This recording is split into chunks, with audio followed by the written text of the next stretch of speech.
In today's era, artificial intelligence has evolved exponentially.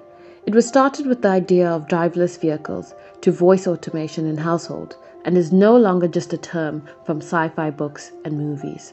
AI will become an essential part of our lives in the near future, approaching the level of super intelligent computers that transcend human analytical abilities. However, recent discussions about algorithmic bias shows the loopholes in the so-perfect AI systems. A recent MIT study measuring how the technology works on people of different races and gender found that facial recognition AI was less accurate when classifying the faces of people with darker skin. Here are several reasons why AI may produce decisions that are tainted by bias or discrimination. Firstly, the big concern about discriminatory AI is the quality and scope of the data used to inform the automated process. AI learns by referring to the data that humans feed it.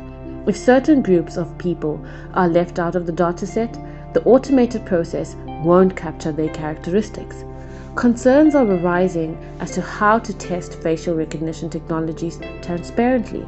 On the 30th of June 2020, the Association for Computing Machinery in New York City called for the cancellation of private and government use of facial recognition technologies due to clear bias based on ethnic, racial, gender, and other human characteristics.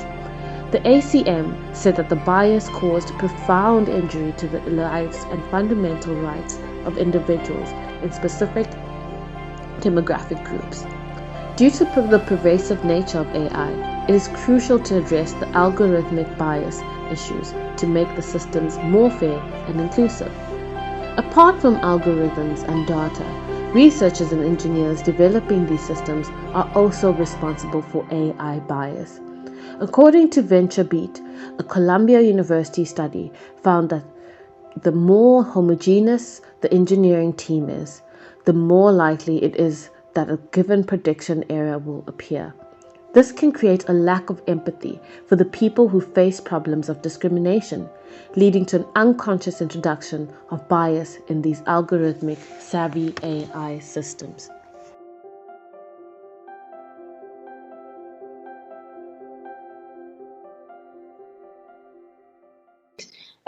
So I am a huge advocate of AI and what I see it having the potential to do in the world, to break down so many barriers that have been built up until this point.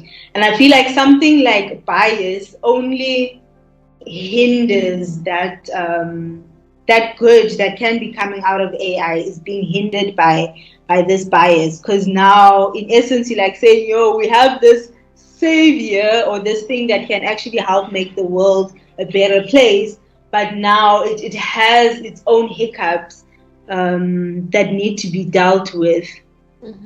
I don't think it's that simple. It's possible they could. I mean, everyone could just wake up and say, hey, let's fix this problem. But in the same way, in America, everyone could wake up and say, hey, let's stop discriminating against people. But they don't do those things because it's a system. And I mean, if they are benefiting from the system, then why are we trying to solve it? I guess that's the narrative. That's very subjective once again. But yeah, I think more than anything else, it's really not an easy process, if I may put it that way. And I think that's why even with my research was responsible AI usage in businesses through the usage of explainability or explainable artificial intelligence. It's something that I'll mention a bit as well. But the biggest thing or takeaway that I said in the thesis was that, I hope you didn't hear that, Carl. In the thesis was that I think it's becoming more and more important for corporations to really just start rethinking the way they do things and to take responsibility. To remember that a company doesn't exist in isolation. It goes in so well into this question that you're asking of how do we solve this problem? Explainable artificial intelligence is only one of the ways in which we can do that. XAI takes a step back. It's taking a step back and saying, hey, how did this system reach that answer. Mm. I love it. It comes in many forms, and like there are different ways in which it can be used. There's, for example, someone is told, okay, you're being rejected for this loan. The team is able to go back. Either the user might be like, hey, why are you rejecting me for this loan? Or even the management themselves, they might be like, okay, we just want to see if our system is operating as we'd like it to see. So let's use XAI methods to dig deeper into our system. And basically they'd be able to recognize the different factors that the computer has weighed to make that decision. So for example, if let's say I'm 18 years old, I'm applying for a loan, I am black, I stay, or let's not even bring in the race issue.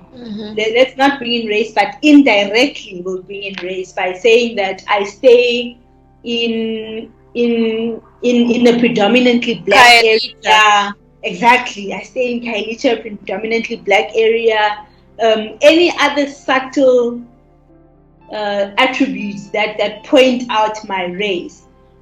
So then, if you have a responsible company, and then the management is like, "Yo, let's check our system. Let's see if our AI system is performing ethically."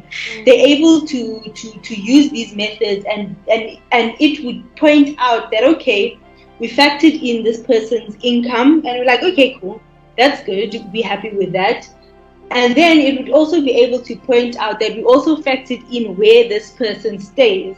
Okay, is that good? Is that bad? Then the management gets the opportunity to start weighing, asking that questions of, do we want people's location to influence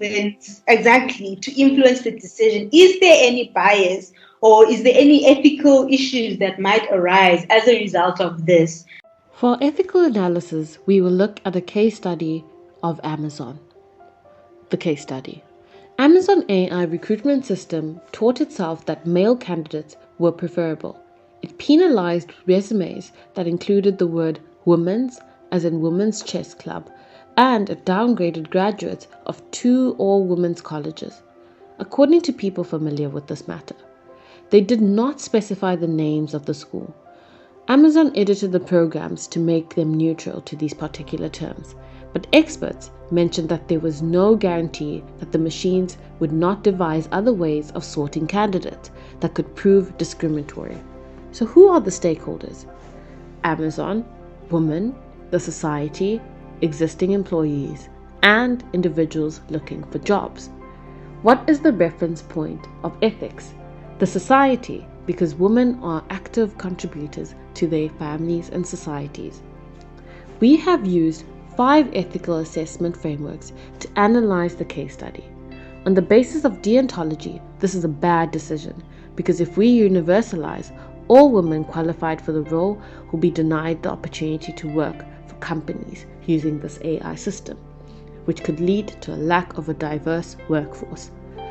With regards to virtue ethics, a virtuous person would not approve this decision because it will only benefit the company within the short term and not benefit society. This decision does not promote the greatest happiness, greatest number, because women will not be included in the workforce. And in accordance with consequentialism, this would be a bad idea because a business role is to serve the community. This decision's consequence would mean that they will receive backlash because they are not serving the community as a whole. And most importantly, according to Rawls, who would disagree as he promotes that all social primary goods, liberty and opportunity, income and wealth, and the basis of self-respect are to be distributed equally.